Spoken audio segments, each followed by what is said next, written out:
niñas reclutadas por estos bandidos de las FARC en sus campamentos? Sí, señor, mire, a ver, yo le cuento un poco el panorama de lo que es esto, doctor Londoño. Estas niñas se las han llevado, como usted ya lo señalaba, de las escuelas, se las han llevado de los 9 años en adelante, ya son candidatas a ser reclutadas de manera forzada por las FARC. Se las llevan y se desaparecen, los padres ponen denuncias por desaparición, porque muchas veces a los padres o a la familia no les consta que se los llevó la guerrilla, y ahora que están apareciendo, ahora que aparecen en Cuba, pues yo he contactado a las familias, y las familias están amedrentadas totalmente, porque les da muchísimo temor salir a los medios o reconocer que esa es su hija, y obviamente porque corren altísimo riesgo. La amenaza es latente, ya que estas familias todavía están en zonas de influencia de las FARC. La que está, por ejemplo, Linda Zulay, que está en uno de los grupos de trabajo de La Habana, ella está en San José del Guaviare. Su familia está en una zona rural de influencia de las FARC.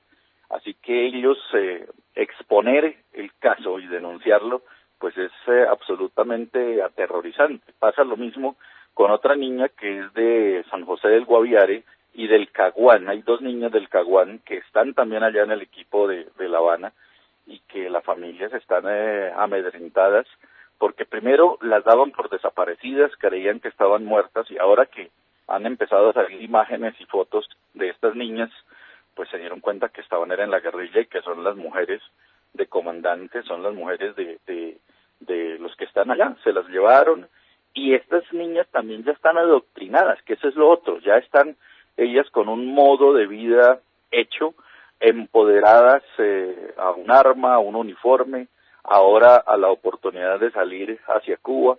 Por lo tanto, siendo niñas que no tenían las oportunidades de haber estudiado, de haber hecho una vida, pues ahora al lado de la guerrilla se sienten con un poder que les ha dado el grupo armado, y tampoco quieren incluso hasta reconocer su familia. Así que es una situación muy difícil la que me he encontrado en esta investigación que estoy haciendo sobre todo este reclutamiento, y que lo conozco de muchos años atrás, porque yo he venido denunciando esto hace muchos años, desde que 22 años que llevo con las voces del secuestro denunciando estos casos, pero apenas hasta ahora pues viene a tener un espacio de atención en los medios y en la opinión. Don Ervin, este es un tema psicológico digno de una exposición muy a fondo, porque no se trata del síndrome de Estocolmo. El síndrome de Estocolmo se predica de secuestrados que después terminan asociados a quienes los secuestraron por un fenómeno psicológico que ha sido muy analizado, pero es que estas son niñas que no tienen otra alternativa de vida. Es que para ellas resulta redentor que se las lleve un bandido de estos, que se las lleve el jefe, y que no las dejen de pasto de las pasiones y de los abusos de un número indeterminado de guerrilleros. Este es un tema muy digno de análisis psicológico, don Ervin. ¿Usted no se ha hecho asesorar de alguien que le haga el perfil de estos nuevos complejos de Electra a la colombiana? Estamos haciendo un trabajo muy a fondo. Yo vengo documentando más de 1.200 casos de niños que se los llevaron en la edad entre los 9 a los 13, 14 años, y especialmente de las niñas. Las niñas en el primer momento son abusadas a la fuerza, como ocurrió, por ejemplo, una muy famosa que yo la logré sacar de la zona, porque ella me llamaba estando en las filas, me llamaba y logré ganarme la confianza, darle la seguridad de que cuando regresara, pues que no le iba a pasar nada, que no la iban a matar, que se le iba a dar protección, que se le iba a dar estudio y oportunidades, y ella es conocida como la locutora de las FARC. Yo la saqué de la zona y gracias a Dios hoy está trabajando en una entidad del Estado, y las historias de ella son impresionantes. A ella la cogen a los 9 años, se la llevan. El día que se la llevaron, la subieron a un camión, y en el camión iban más o menos 25 niños de la misma edad. Se los llevaron, y cuando llegó allá al campamento, empezó el adoctrinamiento, y a la semana ya la habían violado 3 comandantes. Dios mío, ¿a los 9 años de edad? Claro, a los menores, ya la habían violado, y ella empieza esa rutina de pasar de mano en mano por muchos comandantes hasta que, lo que usted dice, ella de ver que la usaba el uno y la usaba el otro, una compañera le dijo, aquí la única manera para que la respeten es hágase al lado de un comandante, y efectivamente eso hizo, y es la única forma como ellas, entre comillas, se protegen, porque ya a la que es la pareja de un comandante, pues no la tocan, ya la guerrillerada la respeta y no piden turno, porque es que ahí cada quien que ve a una niña que le gusta, pues pide turno con ella, y sencillamente el comandante autoriza, y si es bonita, pues la deja para él, si no, pues autoriza para que todos hagan parte de algo que ellos llaman colaboración con la causa, ¿no? Qué horror, por Dios. Estas niñas que están ahora en La Habana y que usted logró identificar plenamente, ¿qué edad tienen en este momento? Hay niñas que ya están sobre los 18, 19, 23 años, 25, pero si vamos a ver una niña de 25, ella ya lleva 13 años en la guerrilla, entonces hacemos cuentas, se la llevaron de 12 años, y así sucesivamente. Por ejemplo, hay un caso que yo he venido denunciando, y es el caso de María José Molina. María José Molina es una niña venezolana, doctor Londoño, se la llevaron cuando tenía 16 años, se la llevaron en un asalto que cometieron un grupo armado venezolano, se la llevaron secuestrada con su mamá, con la señora Zulaide Molina. A los más o menos 15 días se hizo un operativo en Venezuela y se logró rescatar a la mamá. La niña no se volvió a saber. Pasó un tiempo y resulta que después nos dimos cuenta que María José estaba en el campamento Santrich de Venezuela. Es un campamento que tienen las FARC en Venezuela, y en ese campamento Santrich fue fotografiada la niña.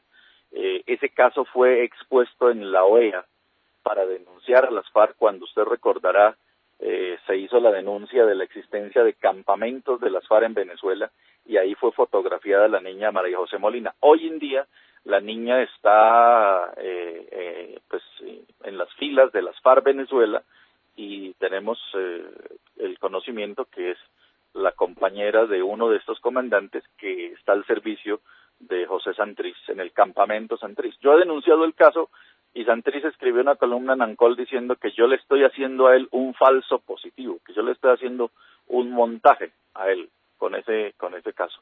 Y es una de las denuncias que estamos haciendo, entre muchísimas más, porque son cientos de niños y niñas que se han llevado, entre los que yo he podido entrevistar a muchísimos. Como le digo, hay más de 1.200 que hemos documentado en el transcurso de todos estos años. Don Erwin, usted ha logrado cuantificar este horror, porque, mire, la Corte Penal Internacional considera que este es uno de los delitos más ignominiosos, el reclutamiento de los niños, y ha empezado por ahí sus ataques contra los terroristas del mundo. ¿Cuántos niños y niñas ha logrado usted identificar como reclutados, entre comillas, por las FARC o por estos bandidos? Porque da lo mismo que a un niño se lo roben las FARC o las BACRIM o el ELN. Eso es lo mismo, es la misma tragedia humana de unas dimensiones sencillamente colosales. Uno piensa en los padres de estos niños, Erwin, y es como para enloquecerse. ¿Cuántos casos ha logrado usted identificar? Nosotros tenemos en Voces del Secuestro documentados 1.200 casos documentados, pero yo le puedo decir con total certeza que un 60% de la guerrillerada que hay entró siendo niño. Es más, yo mismo pude haber sido un guerrillero. Yo soy del Huila, yo nací en la Cordillera Central, allá al lado del macizo colombiano, en un pueblo de influencia guerrillera, y para la época, en la escuelita donde yo estudiaba, llegaron, en esa época les decían los muchachos, llegaron y se llevaron a los que ya tenían más estatura, se los llevaron, y entre esos pues se llevaron a los primos míos que hoy todavía continúan en la guerrilla. Ellos están allá, ellos nunca eligieron ser guerrilleros, o sea que yo siempre digo, yo pude haber sido guerrillero por acción de estos criminales, me hubieran cambiado la vida. Y por eso también tengo yo una posición radical contra las FARC, porque los he conocido por dentro, he visto cómo actúan, cómo se llevaron niños, cómo fue mi infancia de esas épocas, y ver lo que han hecho con todos estos menores durante tantos años. O sea, los conozco por dentro y sé el horror que causan y cómo le acaban la vida a una familia. Mis tías viven deprimidas porque saben que sus hijos son guerrilleros. Hay una que se murió de tristeza de ver que un hijo y dos hijas se las llevaron a la guerrilla y nunca más volvió a saber de ellas, y sabe que están vivos y que están allá metidos. O sea que esto es una tragedia, no solo para ese niño al que le destrozan la vida, sino para la familia a la que estigmatizan, porque es una amenaza si la familia denuncia que su hijo está en la guerrilla, es una amenaza si hablan, amenazan con matarles la familia está amenazada porque ellos siguen en la región, siguen en la zona, y esa familia no puede denunciar lo que les han hecho. Es una tragedia, yo creo que triple, lo que hacen cuando se llevan a un menor, como ha ocurrido con tantos de ellos. Bueno, usted habla de una mujer que se murió de dolor, de pena. Yo creo que se mueren de pena y de dolor todas las mamás. Que las entierren finalmente, pues no sé si las entierran, pero que son muertas en vida, son muertas en vida. ¿Cómo le parece uno sabiendo que su muchachita o su muchachito están en la guerrillerada, sabiendo lo que pasa y cómo los tratan y qué horizonte tienen y qué clase de ser humano sale después de unos años de estar viviendo lo que están viviendo, viendo lo que están viendo, y que están siendo formados en la escuela de horror en que están siendo formados? Ahí hay una cosa, doctor Londoño, sí, me parece muy importante para que la audiencia comprenda esto. Una vez ellos se incorporan y son adoctrinados, cuando ellos están en el proceso de adoctrinamiento, si ellos demuestran que quieren regresar a su casa es un delito que da fusilamiento. Eso les acusan de desmoralización a la tropa. Entonces, el que quiera regresar a su casa, inmediatamente lo fusilan, y lo fusilan delante de los compañeros. Les enseñan que querer a la familia, tener afecto por la familia, amor por la familia, extrañar la mamá o el papá, eso es debilidad. Entonces ellos no pueden ser débiles. Conclusión, un niño después de 3, 4 años allá ya aborrece la familia. Como a ellos les cambian los nombres, he tenido casos de niños que olvidan hasta el apellido de su familia, ya no se acuerdan. O sea, un caso de un niño que encontré por allá en el Guaviare, y el niño ya es un muchacho de 23 años, él dice: yo no recuerdo si yo era Vargas o era Jiménez. O sea, él ya no se acuerda. Fíjese, porque es tan fuerte el lavado de cerebro que les hacen, que pierden incluso la ubicación. Si la familia se traslada de sitio, pues quedan totalmente desarraigados hasta de su imagen mental, de la imagen mental que tienen de la familia, de los padres. O sea, ellos no vuelven a tener contacto con la familia, porque eso es parte del delito revolucionario que le mete la guerrilla. Así que es comprensible hoy en día cuando uno ve que muchos de estos muchachos están allá y que no quieren saber de su familia, porque hace parte de la doctrina que les meten, del odio que le meten a la sociedad y a la familia. Yo supe de un niño que fue finalmente rescatado, que salió de estos oprobios, y que irrumpió en llanto cuando le dijeron que su familia lo esperaría con amor. Y dijo: ¿cómo me van a esperar con amor si yo, para demostrar que sí era guerrillero y que no era débil, tuve que fusilar a mi propio hermano? Don Ervin, es que son cosas que le quedan a uno como grandecitas de entender. Pues de entender no la entenderá nunca, ¿no? De asimilarlas con algún proceso psicológico. Esto le queda a uno grande. En Arauca hubo un caso en el ELN. El ELN incluso es más radical aún. El ELN mandó a unos muchachos que reclutaron, y los mandaron para demostrar finura, como dicen ellos, para demostrar milicia, para demostrar que quieren llegar a tener mando. mandaron a matar a la familia. Ellos fueron a matar a su propia familia. Si usted recuerda, doctor Londoño, la masacre de Puerto Libertador en Arauca, donde hubo 17 personas muertas, entre esos un niño, eso lo hizo alias Pambelé, un guerrillero de las FARC, y ese guerrillero fue a matar su propia familia, sencillamente porque le ofrecieron ser comandante, y para ser comandante él tenía que matar a la familia porque la hija estaba con un paramilitar, supuestamente estaba viviendo con un paramilitar o era novia de un paramilitar, y el resto de la familia vivía en zona de influencia paramilitar.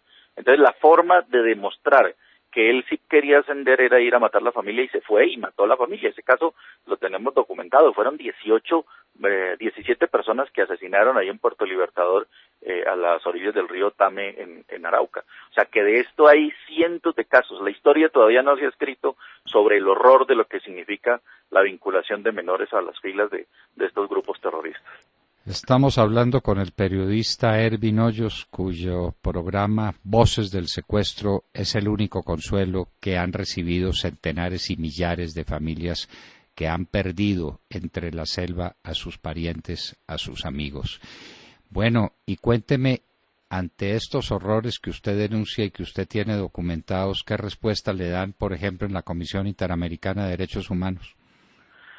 Pues doctor Londoño, nosotros pues en todo el proceso que estamos documentando, primero tenemos que dejar pasar este tiempo, porque usted sabe, hay que primero darle prioridad a la justicia ordinaria, y en el caso de que ya no proceda la justicia ordinaria, pues tendremos la justicia internacional.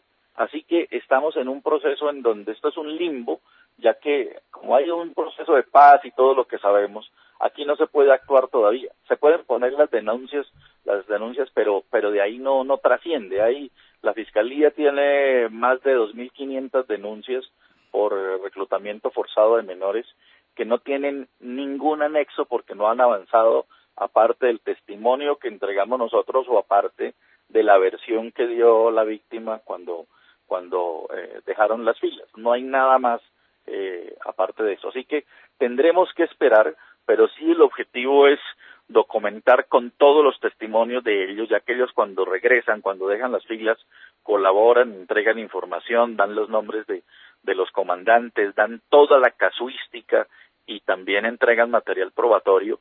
Eso va a ser opción de una justicia penal internacional que en un tiempo nos dará la oportunidad de que realmente se aplique todo el peso de la ley a estos criminales. Pero por ahora estamos en un limbo, toca esperar.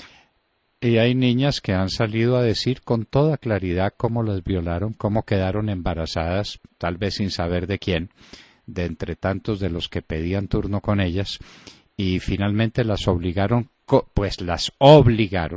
les impusieron la obligación de abortar a sus criaturas y mataron.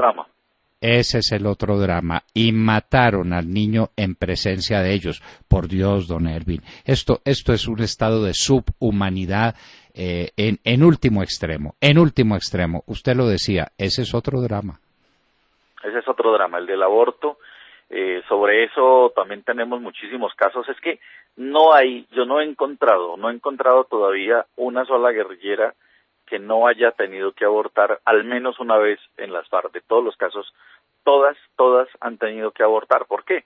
Porque allá hay un momento en que ellas son objeto, el que pide el turno, ellas tienen que colaborar con la causa, y ahí no están pendientes de si hay o no un preservativo. Eso a lo que vinimos vamos, y cada quien abusa como quiere de ellas. Así que cuando ellas quedan embarazadas, incluso las acusan. Es un delito revolucionario quedar embarazadas. Hasta los 6, hasta los 7 meses le sacan los hijos. Bueno, ya conocemos el caso del médico de las FARC, y hay otro que también es alias el médico que está en el bloque oriental con Romaña. Ese es experto en sacarle los hijos a las guerrilleras en la marcha, o sea, en el recorrido, en el desplazamiento, y les practica abortos. Ese es otro criminal igual a este que está en España.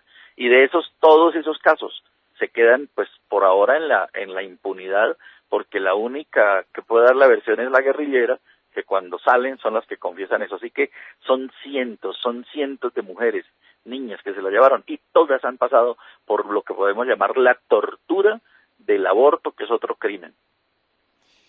Don Ervin Hoyos, ¿no ha pensado usted y las personas que están colaborando con usted en esta tarea hacer un libro, caso por caso, historia por historia? La humanidad tiene que enterarse de lo que está pasando. Mire que la última premio Nobel de literatura, una rusa, se ganó el premio Nobel simplemente averiguando qué era lo que había pasado con las antiguas combatientes del ejército ruso durante la Operación Barbarroja, la invasión de Alemania a Rusia. Y eso fue premio Nobel, de tal manera impactó la conciencia universal esa historia. Esta sería, a mí me parece que mucho peor. ¿No han pensado en eso? Sí, doctor Londoño. Nosotros por ahora estamos en todo lo que es fase de documentación. Llevamos 22 años. Yo todos los casos de los casi 24.000 secuestrados que han pasado por el programa están documentados. Todos los casos de abortos, todos los casos de secuestrados que han sido asesinados, los que han sido ejecutados, todo eso lo tenemos. Incluso ahora estoy haciendo también documentación sobre casos del ELN, que ese es otro horror. El ELN secuestra de tal manera que cuando las familias van a denunciar no pueden decir que fue el ELN. O sea, parte o una razón para ajusticiar, para asesinar al secuestrado es cuando ellos denuncian. Si usted se da cuenta, muy pocos casos la gente habla señalando al ELN porque hace parte de la técnica que ellos tienen para no evidenciarse, para no ser señalados de secuestradores. Tengo un caso que acabo de hablar con él hace unos momentos, es un desmovilizado que entrevisté en el programa hace un tiempo atrás, y él era uno de los que tenía que ir a enterrar los cadáveres de secuestrados en el oriente, en la zona del Catatumbo, de secuestrados que después de 3, 4 meses, 5 meses, las familias no pagaban, los asesinaban, y él era el que los tenía que picar y enterrarlos. Y él me cuenta, dice, en el ELN, si un secuestrado lleva mucho tiempo, así pague, lo matan, porque les da temor que salga y de la ubicación de los campamentos o de los nombres de los comandantes. Entonces, fíjese, esto es una crueldad a todos los niveles. FARC, ELN, estas BACRIM, son horrorosas también. Todo lo que hacen, cada de estos grupos son literales máquinas trituradoras de gente, de vidas, le acaban la vida a todo el que se les atraviesa, sea combatiente, sea víctima, sea el que sea, los aplastan. Es un horror. Todo eso lo estamos documentando, pero yo creo que la historia todavía no se termina de escribir, doctor Londoño. Así que Por Dios, esto va a tener más peso en un tiempo más adelante, va a tener mucho más peso estas denuncias que estamos documentando. A propósito, ¿usted ha sabido algo de Javier Albernia, secuestrado por el ELN hace 2 años en Curumaní? Porque estamos celebrando, entre comillas, porque no hay mucho que celebrar porque él sigue secuestrado en la medida en que sigue perseguido por estos bandidos. Moncho Cabrales, pero no sabíamos de Javier Albernia, secuestrado en Curumaní hace 2 años. Javier Albernia se lo llevaron y nunca hubo, creo que una sola exigencia económica y nunca más, no volvieron a exigir nada por él y se pierde la pista, se pierde la comunicación, no vuelven a llamar. Yo he tenido casos del ELN, la técnica del ELN, ¿cuál es? Ellos llaman a la familia una vez y le dicen, pedimos 500 millones, en 4 meses lo volvemos a llamar para que nos los tenga. Si no lo tienen, ya no lo volvemos a llamar, usted verá. Y es que lo cumplen, así hacen. A los 4 meses vuelven y llaman y le dicen, denos la plata, y si no la dieron, sencillamente no vuelven a llamar. Ellos consideran que eso es un desgaste, exponerse llamando porque les rastrean las llamadas y prefieren matar al secuestrado. O sea, estos son de un nivel de crueldad absoluta que tendrán que pagar. Estas son de las cosas que nosotros decimos. Esto no se puede quedar en la impunidad. Esto tiene que tener un día una acción de justicia contundente. La sociedad no puede permitir que este tipo de aberraciones se queden como pretenden que se queden. Esto no puede quedarse así. Yo le diría que más de la sociedad es la humanidad. La humanidad necesita saber qué es lo que ha pasado aquí, con las niñas, con los niños, con los secuestrados, para que sepamos con quiénes se está haciendo esta supuesta paz y por quiénes estamos pidiendo la impunidad absoluta, como le está pidiendo el presidente Santos. Cuando hoy habla del tema de la desmilitarización o el desarme de las FARC, está diciendo que entonces podrán andar libres por todo el territorio nacional y hacer política directamente, es decir, que les va a garantizar la impunidad ante estos delitos que cometen todos, porque, don Ervin, esto pasa en todos los campamentos de las FARC. No es que haya campamentos donde se comete esta crueldad y otros campamentos en los que se respete a los niños. Esto es por parejo. Mire, recordemos, doctor Londoño, que cuando iniciaron los diálogos de paz en el Putumayo se perdieron 17 niños de una escuela. Y eso escasamente fue una noticia de texto porque no hubo imágenes, porque nadie fue hasta la zona a grabar la escuelita donde se los llevaron, porque ningún medio pudo acceder allá. Y la noticia dejó de ser noticia. 17 niños se llevaron y había iniciado ya el proceso de paz y nunca volvimos a saber de ellos. Pues los enfilaron en el Frente 48 y no se volvió a saber. Las familias, bajo la presión de las FARC en la zona, no hablan del caso. Yo estuve hablando con un papá de uno de estos niños y él dice, don Ervin, si yo le doy una entrevista me matan y yo tampoco puedo exponer a una familia a que por tener la versión de ellos, pues sencillamente los maten. Uno tiene que, tristemente, hasta respetar esa condición que le imponen los terroristas, que si las familias denuncian un hecho que es absolutamente humano, denunciar la pérdida de un hijo, el secuestro, el reclutamiento de un hijo, y ni siquiera eso lo pueden hacer porque los matan.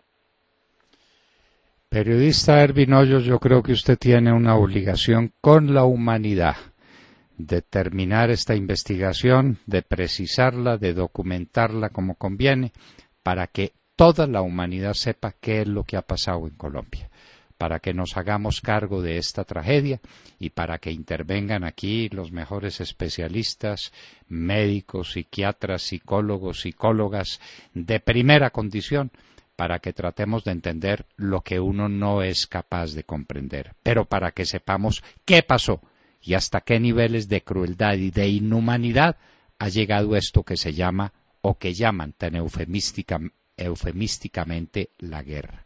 Periodista Ervin Hoyos, no olvide que tiene usted ese compromiso con el género humano. Muchísimas gracias por estar con nosotros. A usted, doctor Londoño, muchas gracias, un gran abrazo. Bueno, compañeros de la mesa, después de oír esto, ¿cómo le queda a uno el alma? Destrozada, doctor Londoño, porque este es un drama de los niños, pero de las familias también, y es un drama de todo el país. Ustedes se imaginan, niñitas de 9 años y de 10 años que llegan a un campamento y que las violan inmediatamente y que piden turno con ellas y que ese es su destino y que ahí crecen en ese ambiente. Y cuando tienen ya edad de concebir, porque pues se desarrollan como mujercitas, entonces el horizonte que tienen es el embarazo y posteriormente el aborto o la muerte o ambas cosas. Ambas cosas. Porque imagínese usted... Es la causa también del desplazamiento, ¿no? Muchas familias se van para que no se lleven a mi niña. Pero obvio. Yo lo he visto. Detrás de que no se lleven a la niña, recorre uno el mundo si lo dejan tiene todo, que recorrer. Dejan todo. Si lo tiene que recorrer, recorre el mundo. Fugitivo, con tal de que no se le lleven al niño o a la niña para este horror que denuncia el periodista Ervin Hoyos. Y lleva 22 años documentando y preparando una obra que conmoverá hasta sus cimientos la conciencia humana. A los únicos que no conmueve es al de la calle y al Jaramillo, a esos no los conmueven estas historias. Ellos están por encima de todo eso. Ya perdieron todo sentimiento de sensibilidad moral. Perdieron toda sensibilidad moral. No la tienen. No son capaces de asumir esto que el periodista Ervin Hoyos denuncia. Con esos salvajes es con los que estamos haciendo la paz y a esos es a los que vamos a traer al Congreso y a los que vamos a dejar libres haciendo política por todo el territorio nacional. Vaca ladrona no olvida portillo. Seguirán haciendo lo que han hecho, lo seguirán haciendo siempre, siempre, Por Dios, la humanidad necesita esta obra del periodista Ervin Hoyos. Ustedes acaban de escuchar un reportaje histórico de este valeroso periodista que tiene un verdadero tesoro entre sus manos, porque esto también es un tesoro. A la humanidad hay que contarle la verdad de quiénes son las FARC y el ELN y las BACRIM. Todos son iguales, porque esto se llevó hasta estos extremos de crueldad y de abyección. Y es con ellos con los que se negocia la paz, el porvenir de Colombia. Bienvenidos a la paz, un abrazo afectuoso. Yo es que no sé, realmente no entiendo cómo personas de cierta sensibilidad son capaces de ir a extenderle la mano y a abrazarse con estos criminales. Yo no entiendo, yo no soy capaz. Al sargento García le tuvieron secuestrada a la hija. Pregúntele a Kerry. Bueno, ni preguntemos por eso. Esperemos que a esa niña por lo menos la hayan respetado. Esperemos y que haya logrado sobrevivir y sobreponerse a este impacto horroroso. Pero fue pues un secuestro de un tiempo. Sí, señor. Y la liberaron. ¿Y qué pasa con las niñas que no vuelven nunca más? Y que después aparecen de amantes de los jefes guerrilleros, y las que no eran suficientemente agraciadas para ser el amante del capitán, ¿cómo le parece? A las que les va bien terminan de amantes del Catatumbo y de estos sinvergüenzas. Esa es a las que les va bien. Dios mío, por Dios. No. Dios mío. ¿Hasta qué extremos hemos llegado? Este ha sido un reportaje para la historia. Lo conservaremos siempre, queridos compañeros de la mesa, queridos oyentes, para que no se nos olvide con quién tratamos. Son las 9 de la mañana, 4 minutos. Escuchan La Hora de la Verdad.